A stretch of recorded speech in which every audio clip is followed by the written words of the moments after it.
नमस्कार मित्रांनो, आज मी तुम्हाला एक आगळीवेगळी गोष्ट या चॅनलवर तुमचं सर्वांचं स्वागत आहे। कथेला जास्तीत जास्त लाईक करा, शेअर करा आणि चॅनलला सबस्क्राईब करा। चला तर मग आता कथेला सुरुवात करू। नमस्कार मित्रांनो आणि मैत्रिणींनो, माझं नाव रेखा आहे। काही वर्षापूर्वी माझे लग्न महेश नावाच्या तरुणासोबत झाले। आमचे लग्न साधे पण आनंदाने झाले होते। मी दिसायला साधी पण मनाने प्रेमळ होते आणि माझा नवरा महेश हा खूप शांत, समजूतदार आणि प्रेमळ होता। लग्नानंतर आमचे आयुष्य सुरळीत चालले होते, पण काही महिन्यांमध्येच त्याला एक गंभीर आजार झाला। उपचार करूनही त्याची प्रकृती दिवसांदिवस खालावत गेली। डॉक्टरांनी प्रयत्न केले पण नियतीसमोर कोणाचे चालत नाही। काही महिन्यांनी माझ्या डोळ्यासमोर माझा संसार उघडा पडला। माझ्या डोळ्यासमोर माझा नवरा शेवटचा श्वास घेत होता आणि मी काहीच करू शकले नाही। त्या दिवसानंतर माझे आयुष्य काळोखात गेले। माझ्या नवऱ्याच्या निधनानंतर मी माहेरी परत गेले। आमचे माहेर खूप गरीब होते। माझी आई, बाबा, अनेक लहान भाऊ एवढेच कुटुंब, पण भावाचे लग्न झाले होते आणि वहिनीचा स्वभाव थोडा कठीण होता। सुरुवातीला सगळे ठीक चालले, पण सासरी नवरा गेल्यानंतर वहिनीच्या टोमण्यांनी तुटलेली सून माहेरी परतली, पण तिथेही तिला ओझे वाटू लागली। हताश झालेल्या त्या स्त्रीसमोर एक दिवस अचानक सासरे आले। त्यांनी सुनेची अवस्था पाहून तिला परत नेण्याचा निर्धार व्यक्त केला। आई वडिलांच्या संमतीने सुनेने होकार दिला। सासरी पोहोचल्यावर घर शांत होते। सासरे थकल्याचे कारण सांगून चहा मागितला। चहा देताना सासऱ्याने तिला बसायला सांगितले आणि एकटेपणाची व्यथा बोलू लागले। तो गेल्यापासून या भिंती माझ्याशी बोलू लागल्या असं म्हणत त्यांनी सुनेच्या परतण्याचं समाधान व्यक्त केलं। मात्र त्यांच्या दुःखाबरोबरच त्यांच्या बोलण्यात एक विचित्र, ओळखू न शकणारा भाव होता। रेखा, माझे आयुष्य आता काही शिल्लक राहिलेले नाही। बायको गेली, मुलगाही गेला। या घरात चार भिंतीसोबत मी एकटाच राहतो। दिवस जातात पण रात्र माझी असह्य होतात। मनातला आवाज कोणाला सांगायचा हे कळत नाही। त्यांचे बोलणे ऐकून मला वाईट वाटले। मी शांतपणे म्हटले, बाबा, तुम्ही काळजी करू नका, मी आहे तुमच्यासोबत। मी तुमचीच मुलगी आहे। आता मी तुमची काळजी घेईन, तुम्हाला एकटे वाटू देणार नाही। एकूणच त्यांच्या चेहऱ्यावर थोडे समाधान दिसले आणि ते म्हणाले, मला ठाऊक होते, म्हणूनच तर मी तुला न्यायला आलो होतो। त्या दिवसानंतर हळूहळू दिवस जाऊ लागले। आमचे आयुष्य एका वेगळ्या लयत चालू झाले। मी त्यांच्यासाठी जेवण बनवायचे, घर आवरायचे आणि वेळ मिळाला की त्यांच्या जुन्या गोष्टी ऐकायचे। ते त्यांच्या तरुणपणाच्या आठवणी सांगायचे, कसे ते आपल्या बायकोला खूप प्रेम करायचे आणि कसा मुलगा महेश लहानपणापासून त्यांचा आधार होता। कधी ते बोलताना डोळे पाणवायचे आणि मी त्यांना शांत करायचे। आम्ही दोघेही एकमेकांना मानसिक आधार देत होतो। वेळ पुढे जात होती, पण त्या घरातला एकटेपणा मात्र जसाचा तसा राहिला होता। 3 महिने गेले। एक संध्याकाळी अशी साधी होती। मी आणि सासरेबुवा जेवण करून झाले होते। मी स्वयंपाकघर आवरून माझ्या खोलीत गेले। झोपायची तयारी करत होते। घड्याळात पाहिले तर 10 वाजले होते। मी दिवा बंद करणार इतक्यात दारावर टकटक झाली। मी विचार केला, या वेळेला कोण असेल? लगेच आठवले, या घरात मी आणि सासरीबुवा एवढेच दोघे राहतो, म्हणून कदाचित तेच असतील। मी उठले, दार उघडले तर समोर सासरेबुवा उभे होते, पण त्यांच्या चेहऱ्यावर त्रास दिसत होता। ते थोडे वाकलेले होते आणि हात कमरेवर ठेवून म्हणाले, सुनबाई, मी आत्ताच खाटेवरून घसरलो। माझी कंबर खूप दुखते, उठता येत नाही। जर तू थोडीशी माझ्या कमरेची मालिश करून दिलीस तर कदाचित बरे वाटेल। त्यांच्या आवाजात वेदना होती। मी विचारात पडले, पण शेवटी मान डोलावली आणि म्हटले, या इथे पलंगावर झोपा। ते हळूवार झोपले। मी तेल आणले आणि त्यांच्या कमरेवरची हळूहळू मालिश करायला सुरुवात केली। सुरुवातीला सगळे सामान्य वाटत होते। मी त्यांच्या दुखण्याबद्दल विचारत होते, पण थोड्या वेळाने मला जाणवले की त्यांच्या नजरेचा सूर बदलला आहे। ते मला एकटक बघत होते आणि त्या नजरेत काहीतरी विचित्र होते, एक अस्वस्थ करणारी ओढ। मी थोडे गोंधळले। बाबा, म्हटले, काय झाले? जास्त दुखतंय का कुठे? ते सांगा, आपण उद्या डॉक्टरांकडे जाऊया। त्यांनी डोळे उघडून माझ्याकडे पाहिले आणि म्हटले, नाही, आता एवढ्या रात्री डॉक्टरांकडे कसे जाणार? थोडे अजून मालिश कर, थोडे बरे वाटेल। त्यांच्या आवाजात काहीतरी वेगळा अर्थ दडलेला वाटला। मी थोडे घाबरले पण गप्प राहिले।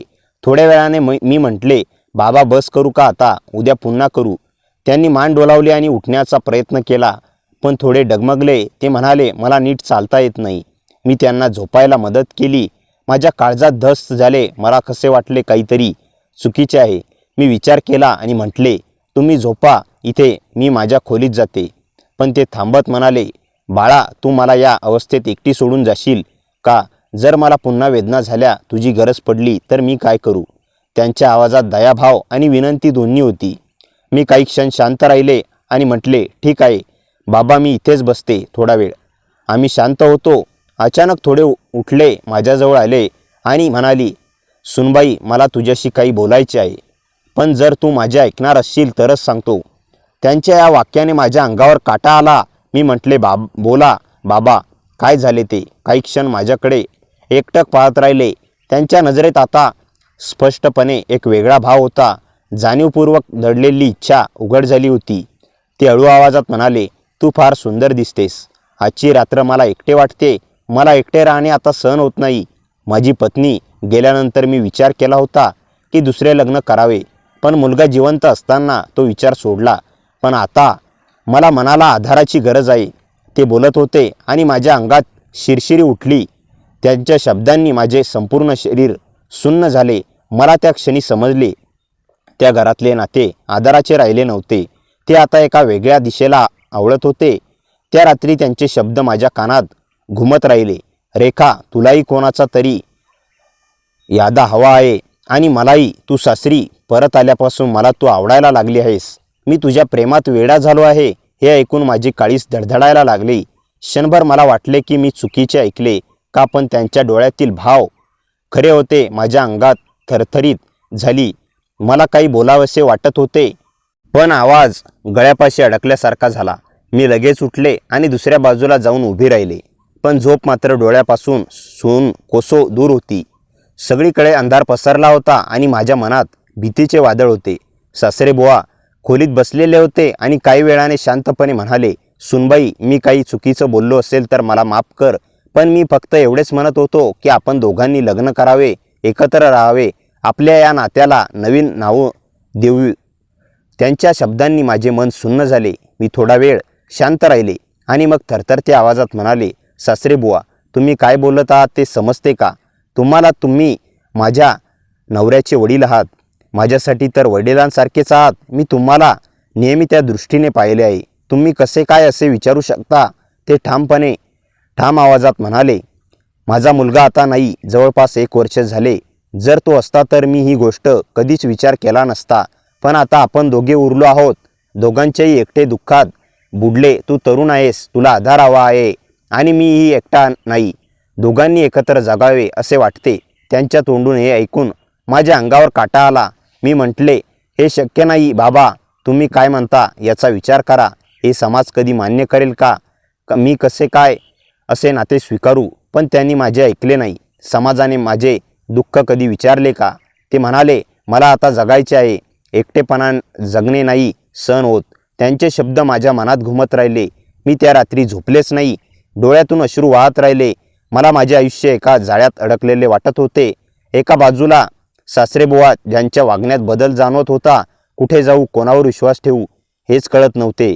दुसऱ्या दिवशी सकाळी मी स्वयंपाकघरात काम करत होते तेव्हा सासरे शांतपणे आले आणि म्हणाले, मी जे बोलतो ते चुकीचं नव्हते. तू विचार कर. त्यांच्या त्या बोलण्याचा एक प्रकारचा आग्रह होता. मी काही बोलले नाही. माझ्या मनात विचारांचे वादळ सुरू झाले होते. अखेर आता माझे आयुष्य काय? माझा नवरा गेला, माहेरात माझ्यासाठी जागा नाही आणि इथे ही परिस्थिती बिघडत आहे.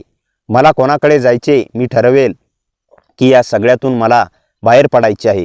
एके दिवशी सासरे पुन्हा म्हणाले, जर तू माझ्याशी लग्न केलंस नाहीस तर दुसऱ्या कुणाशी तरी कर, पण अशी एकटी राहू नकोस. आयुष्य एकदाच मिळते, ते एकटेपणात का वाया घालवतेस? नवऱ्याच्या मृत्यूनंतर मी ठरवले होते की आयुष्य एकटीने जगायचे, कोणाचाही आधार न घेता स्वतःच्या पायावर उभे राहायचे. पण माझ्या सासऱ्यांच्या शब्दांनी माझ्या मनात एक वेगळे वादळ निर्माण केले. जेव्हा मी रात्री झोपायला जायचे तेव्हा त्यांच्या बोलण्याचे शब्द कानात घुमायचे. रेखा, तू माझ्यासोबत राहिलीस तर तुला एक टिपणा जाणवणार नाही आणि आपण दोघेही मिळून एक नवीन आयुष्य सुरू करायला हवी. त्यांच्या या शब्दांनी माझ्या मनात प्रश्नांचा गोंधळ उडाला होता. समाज काय म्हणेल? लोक काय विचार करतील? लोक मला दोष देतील का? ही भीती सतत मनात घुमत राहायची. मला हेही समजत होते की माझे सासरे खूप एकटे पडले आहेत. त्यांची पत्नी गेलेली, मुलगा म्हणजेच माझा नवरासुद्धा गेल्यानंतर जे जणू ते जगण्याची उमेद धरून बसले होते, मी त्यांच्या डोळ्यातील वेदना पाहिली आणि म्हणूनच त्यांच्या त्या शब्दांची त्या तळमळ मला जाणवत होती. पण तरीही त्या नात्याचे स्वरूप मला स्वीकार्य वाटत नव्हते.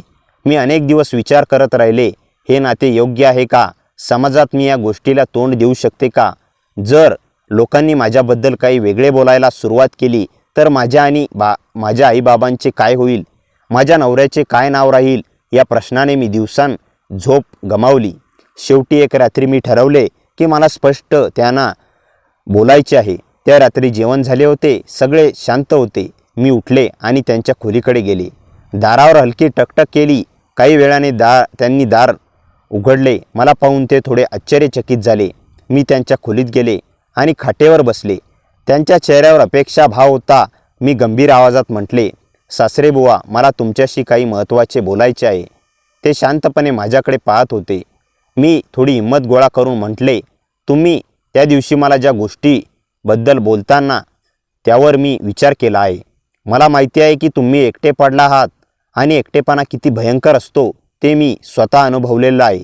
मला एक गोष्ट स्पष्ट करायची आहे.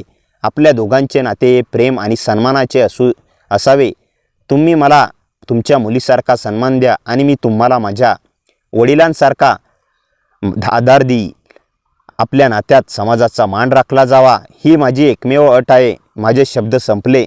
ते काही क्षण शांत राहिले. मग दीर्घ श्वास घेत म्हणाले, सुनबाई, मला तुझी अट मान्य आहे. मी खरोखर एकटा पडलो आहे, पण तू आठवण करून दिलीस की प्रत्येक नात्याची एक मर्यादा असते. त्यांच्या या शब्दांनी माझ्या मनावरचे ओझे हलके झाले थोडे.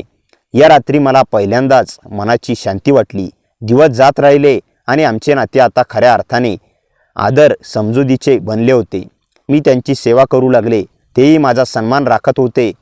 पण गावातल्या लोकांनी मात्र या नात्याने स्वरूप समजले नाही. त्यांनी कुजबूज सुरू केली. नावे ठेवली, हीच ती सून जिला तिच्या सासऱ्याबरोबर राहते, असे लोक म्हणत. माझ्या आईवडिलांनाही समाजाने अनेक प्रश्न विचारले. त्यांनाही यातून त्रास झाला. पण मी ठरवले होते की मी माझे आयुष्य माझ्या आत्मसन्मानावर जगणार आहे. हळूहळू दिवस जाऊ लागले आणि आमचे आयुष्य एका नव्या लयीत स्थिरावू लागले. सुरुवातीला जे घर मला फार कोरे वाटायचे तेच आता माझ्या स्वतःचे झाले होते. सासरेबुवांनी माझ्या आयुष्यात पुन्हा एक नवीन प्रकाश आणला होता. त्यांच्या वागण्यातील तो कोमल प्रेमळपणा, काळजी आणि जिव्हाळा पाहून माझ्या मनात त्यांच्याविषयी एक वेगळाच आदर निर्माण झाला होता. ते माझ्या प्रत्येक छोट्या मोठ्या गर्दीची काळजी घ्यायचे. कधी मी आजारी पडले तर औषध आणायचे, कधी थंडीत माझ्यासाठी गरम चहा बनवून द्यायचे, कधी स्वतः स्वयंपाक करायचे आणि म्हणायचे, आज माझ्या मुलीसाठी मी स्वयंपाक केला. त्यांच्या एका वाक्यात मला किती आपुलकी मिळायची सांगता येणार नाही. त्यांनी मला आयुष्य पुन्हा जगायची प्रेरणा दिली. नवऱ्याच्या मृत्यूनंतर ती पहिली वर्ष जणू मी एका अखंड हिवाळ्यात अडकले होते. प्रत्येक सकाळ उजळायची, पण माझ्यासाठी ती फक्त एक रात्र असे. आकाश निळे असले तरी माझ्या डोळ्यासमोर सतत काळोखास असायचा. आयुष्याबद्दलचा, उद्याबद्दलचा आणि स्वतःबद्दलचाही विश्वास हरवल्यासारखा झाला होता. मी फक्त श्वास घेणारी एक यंत्रण बनले होते. पण त्यांच्या येण्याने त्या शंखकुशल एकाकी सासऱ्यांनी त्यांचे स्वतःचे जग उद्ध्वस्त झाले होते. त्यांनी माझ्या या संपलेल्या जगात हळूहळू रंग भरायला सुरुवात केली. ती सुरुवातीला अगदी सूक्ष्म होती. एक दिवस ते स्वयंपाकघरात आले आणि मला म्हणाले, आज मी पोहे करतो, तू लहानपणी आईकडे पाहून शिकली असती ना, मला दाखव. ही एक साधी विनंती होती, पण त्या एक आग्रह होता, जगण्याचा, हालचालींचा, एकात्रीपणाचा. आणि मग सुरुवात झाली त्या छोट्या छोट्या गोष्टींची. 2 प्याले चहा, पण त्यांच्यासोबत काही गोष्टी, त्यांच्या तरुणपणाच्या आठवणी. कसा त्यांनी प्रथम सायकल शिकली, कशी त्यांची पत्नी भेटली, महेश लहान असताना कशा खोड्या करायचा. त्या गोष्टींतून जगण्याचा आनंद हळूहळू परत येऊ लागला. मी फक्त ऐकत नव्हते तर जगू लागले होते. एका संध्याकाळी अंगणातील चाफेच्या झाडाखाली आम्ही बसलो होतो. हळूहळू तारे जवळ येत होते. ते म्हणाले, बघ देखा त्या ताऱ्याकडे, कितीतरी दूर, कितीतरी जुने. त्यांनी किती संध्याकाळ बघितले असतील, किती रात्र, किती दुःख आणि किती आनंद. त्यांनी माझ्याकडे पाहिलं आणि त्यांच्या डोळ्यात एक अद्भुत सौम्यता होती.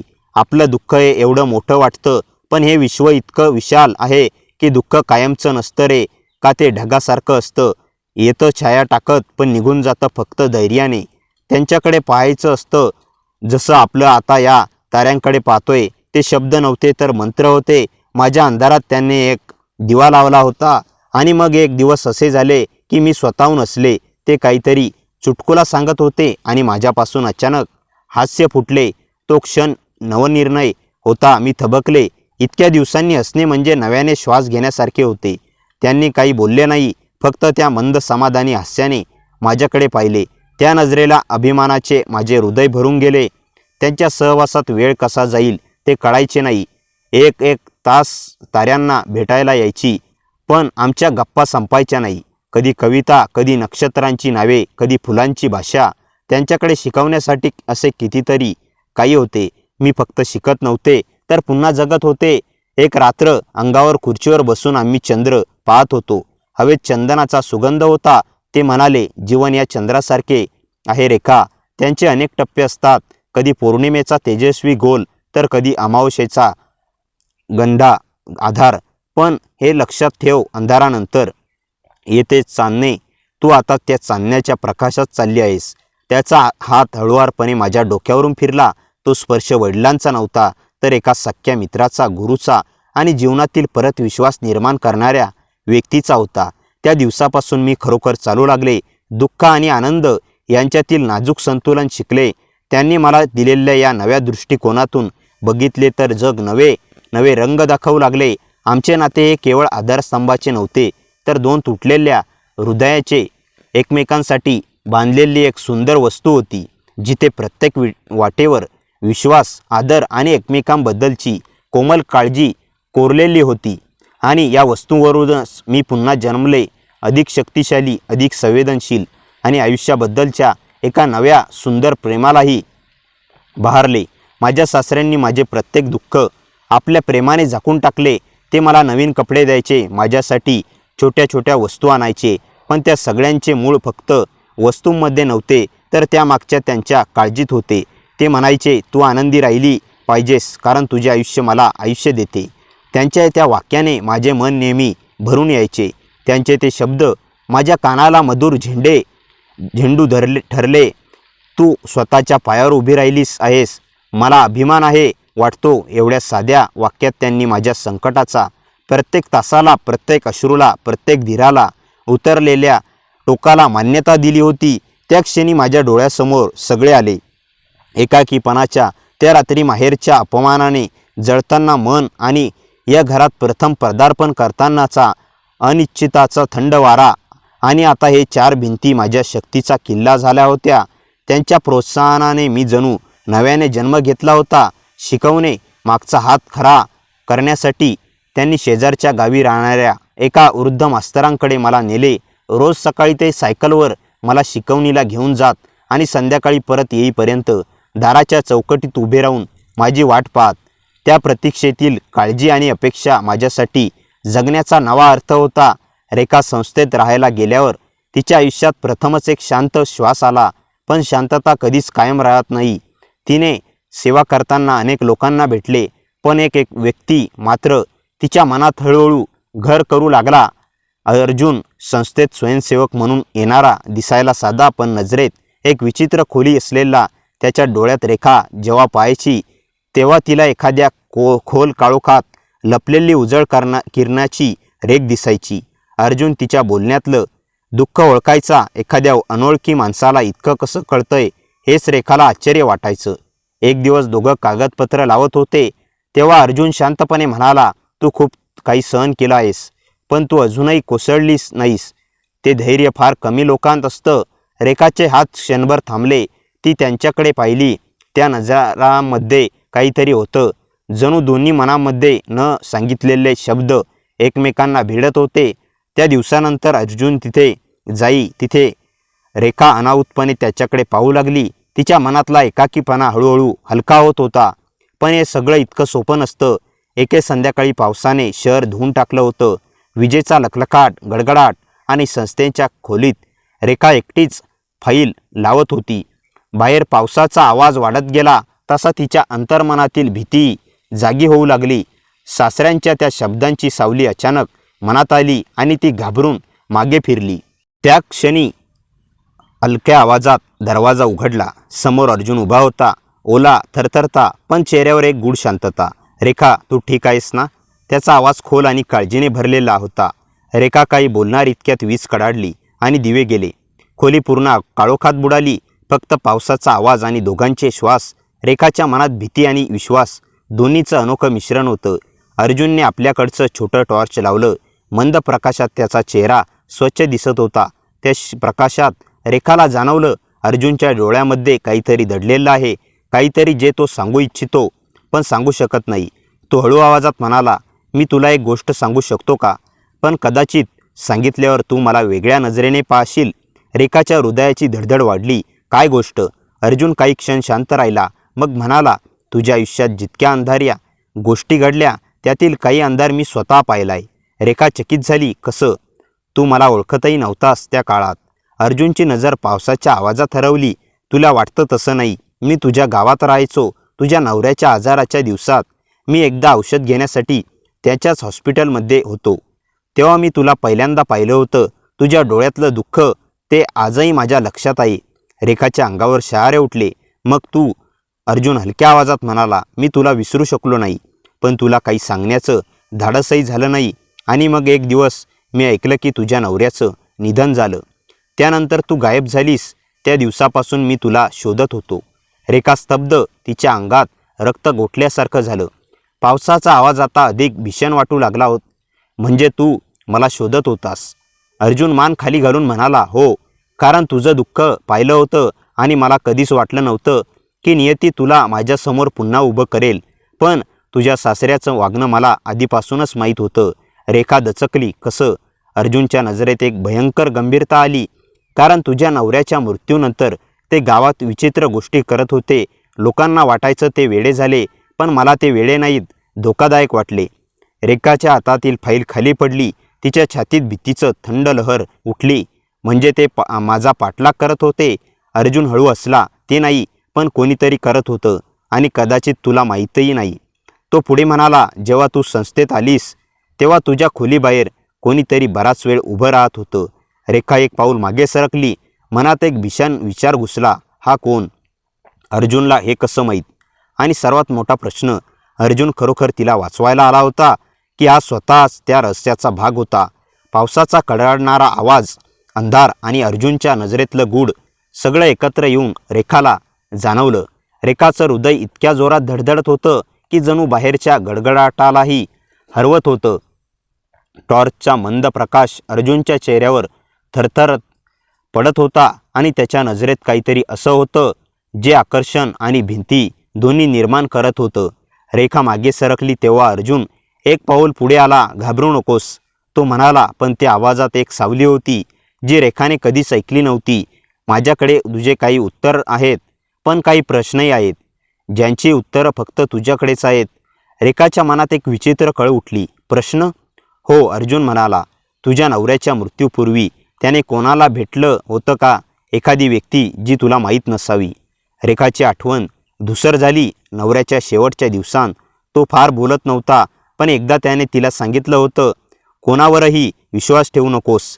तेव्हा रेखाला वाटलं होतं की आजारपणामुळे तो असं बोलतोय, पण आता त्या शब्दात एक वेगळीच सावली उमटत होती. मला काहीच माहीत नाही, ती हळू म्हणाली. अर्जुन थोडा शांत झाला. मग तुला एक गोष्ट दाखवतो, असं म्हणत त्याने आपल्या खिशातून एक लहानसा लिफाफा काढला. जुना, पावसाने थोडा ओलसर, पण आत काहीतरी महत्त्वाचं. रेखा थबकली. हे कुठून मिळालं तुला?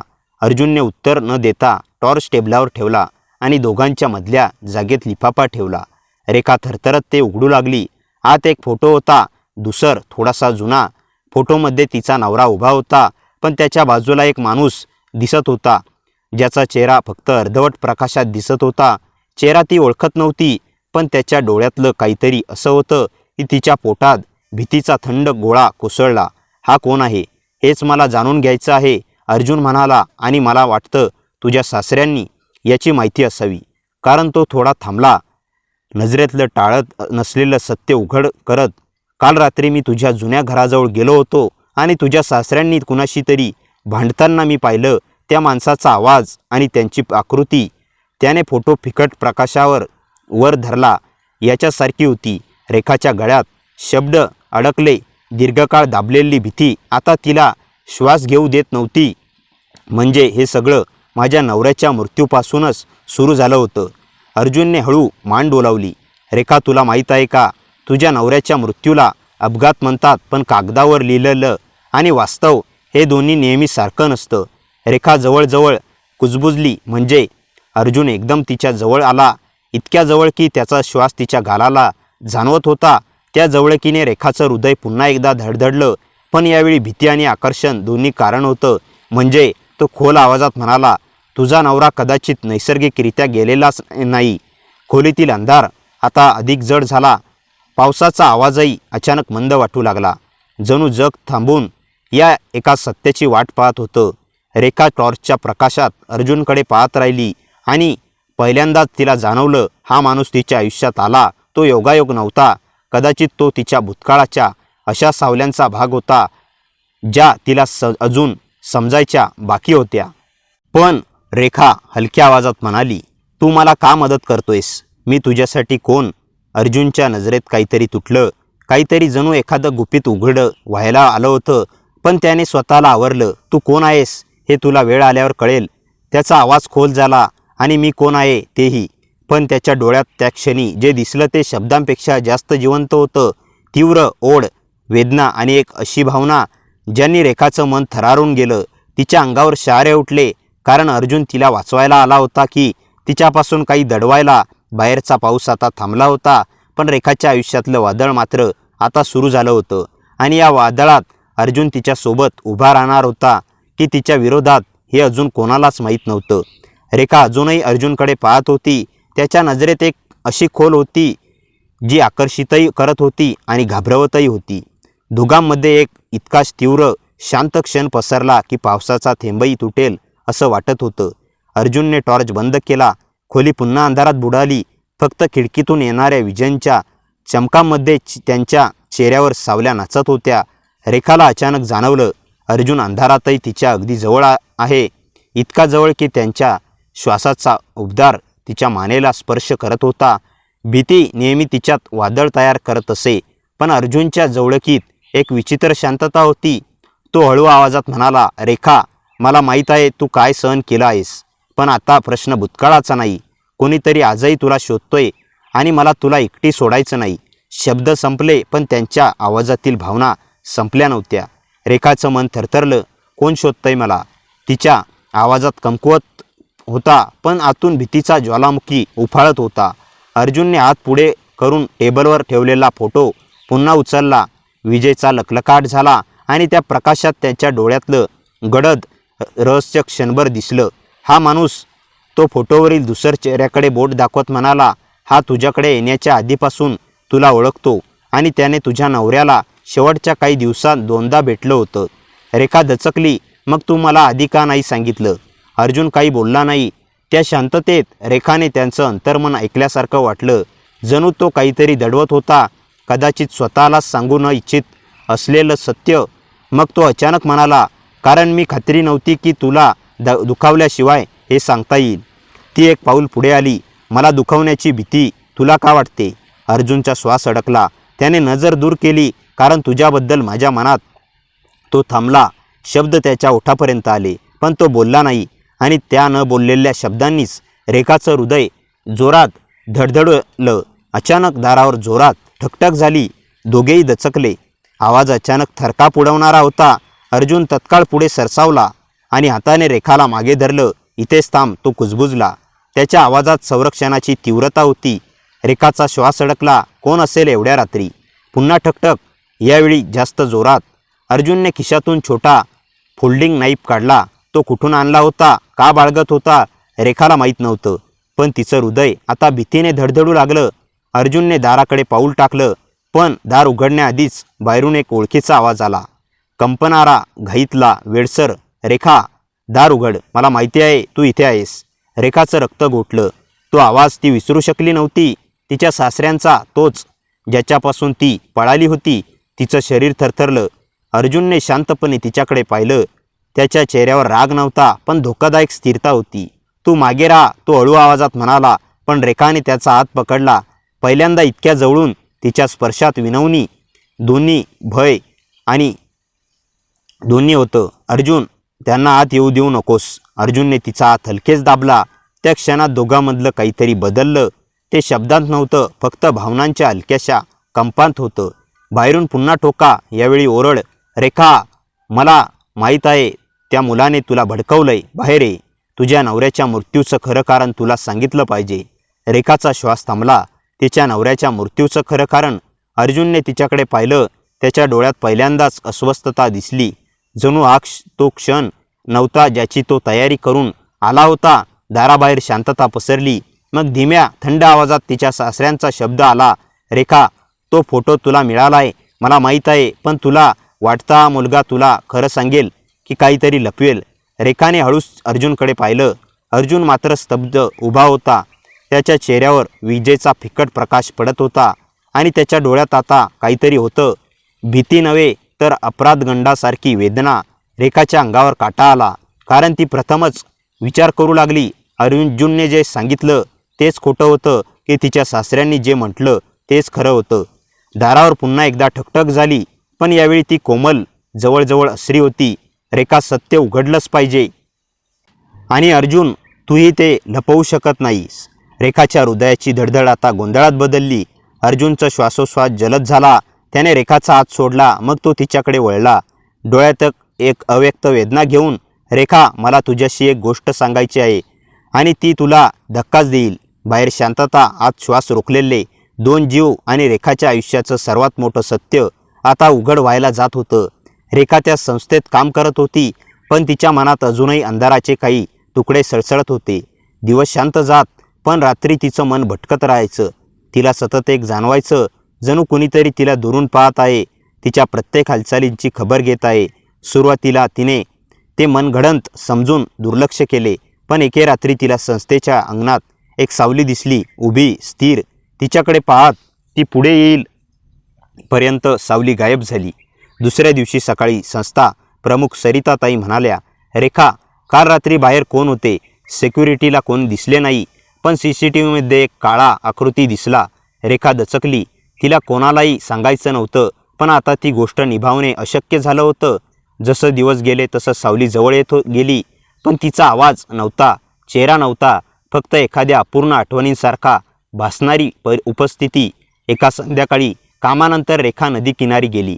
हवा थंडीगार होती आणि पाण्याच्या लहरीत तिला तिच्या नवऱ्याचा चेहरा दिसल्यासारखं वाटलं. तिच्या डोळ्यात पाणी आलं. ती कुजबुजली. तू असतास तर. तेव्हा तिच्या मागून पावलांचा अतिशय मंद आवाज आला, जणू कुणीतरी हळूहळू जवळ येत आहे. रेखा वळली. समोर एक सडपातळ उंच बांध्याचा पुरुष उभा होता. त्याच्या चेहऱ्यावर मंद सावली, पण डोळ्यात अस्वस्थता होती. तो काही क्षण शांत तिला पाहत राहिला. त्याच्या नजरेत रेखाला विचित्र ओळख भासली, जणू त्या डोळ्यात हरवलेल्या कुणाचं दुःख तर कुणाच्या प्रेमाची खोल आठवण दडलेली होती. तू कोण? रेखाचा आवाज थरथरला. तो माणूस पुढे आला, पण जपून, जणू ती घाबरू नये म्हणून. माझं नाव आर्यन. तो म्हणाला, मी काही दिवसापासून तुला बघतोय आहे, पण तुझ्या मागे नाही, तुझ्या संरक्षणासाठी. संरक्षण? रेखा पूर्ण गोंधळली. आर्यन शांत आवाजात म्हणाला, हो, तुझ्या सासऱ्याने तुला एकटी सोडल्यावर सगळं संपलं नाही. त्यांनी तुझ्या जाण्याचा राग मनात धरलाय. ते काहीतरी करणार होते, म्हणून मी तुला दुरून पाहत होतो की तू सुरक्षित आहेस ना. रेखा आदरली. तुला कसं माहीत? आर्यन थोडा थांबला. त्याच्या नजरेत वेदना चमकली. कारण तुझा नवरा माझा सर्वात जवळचा मित्र होता. रेखाची दुनिया एका क्षणात स्थिरावली. वारा वाहनं थांबल्यासारखं वाटलं. काय? हो, त्याच्या मृत्यूनंतर मी त्याच्या वडिलांना काही काळ ओळखत होतो. सुरुवातीला त्याच्यासोबत सहानुभूती दाखवली, पण जसं जसं कळत गेलं की त्याचं मन कोसळलं आहे, तुझ्याबद्दलचं आसक्त वर्तन वाढत चाललं आहे, तसं मला कळलं की तुला कोणीतरी सांभाळणं गरजेचं आहे. रेखाच्या हृदयात भीती आणि दोन्ही शांती मिसळले. तू हे सगळं मला आधी का नाही सांगितलं? आर्यन हळू आवाजात म्हणाला, कारण तू आधीच खूप तुटलेली होतीस. तुला अजून भार देणं योग्य नव्हतं. मला फक्त तुला सुरक्षित ठेवायचं होतं. त्या क्षणी रेखाला जाणवलं, ती ज्या सावलीला घाबरत होती, ती सावली तिचा पाठलाग करणारी नव्हती. ती सावली तिचं रक्षण करणारी होती. काही क्षण दोघे शांत उभे राहिले. नदीकाठी येणारा थंड वारा त्यांच्या श्वासात मिसळला. रेखाच्या मनात पहिल्यांदा अनेक महिन्यानंतर एक शांत ऊब पसरली, जणू जुन्या जखमेवर हळुवार मलम पडल्यासारखी. आर्यनने मंद आवाजात विचारलं, तुला अजून माझ्या उपस्थितीची भीती वाटते का? रेखा त्याच्या डोळ्यात पाहत म्हणाली, नाही, आता नाही. त्याच्या ओठावर हलकी स्मितरेषा उमटली. ती स्मितरेषा रेखाच्या मनात एका नव्या सुरुवातीचा पहिला प्रकाश ठेवून गेली. पण कथा इथे संपत नाही, कारण त्याचं वेळी संस्थेच्या गेटजवळ एक कार थांबली होती आणि त्यात कोण बसलं होतं हे रेखाला अजून माहिती नव्हतं. ती कार तिच्या आयुष्याचा शेवट नव्हे तर पुढचा निर्णायक वळण घेऊन येत होती. मित्रांनो, कथा कशी वाटली कमेंटमध्ये नक्की सांगा. कथेला जास्तीत जास्त लाईक करा आणि हाईप या बटनावर क्लिक करायला विसरू नका आणि आपल्या मित्रमैत्रिणींमध्ये शेअर करा. आणि हो, चॅनलवर नवीन असाल तर चॅनलला सबस्क्राईब करायला विसरू नका. भेटूया पुन्हा अशाच इंटरेस्टिंग आणि धमाकेदार कथेसह. तोपर्यंत हसत राहा, खुश रहा. धन्यवाद.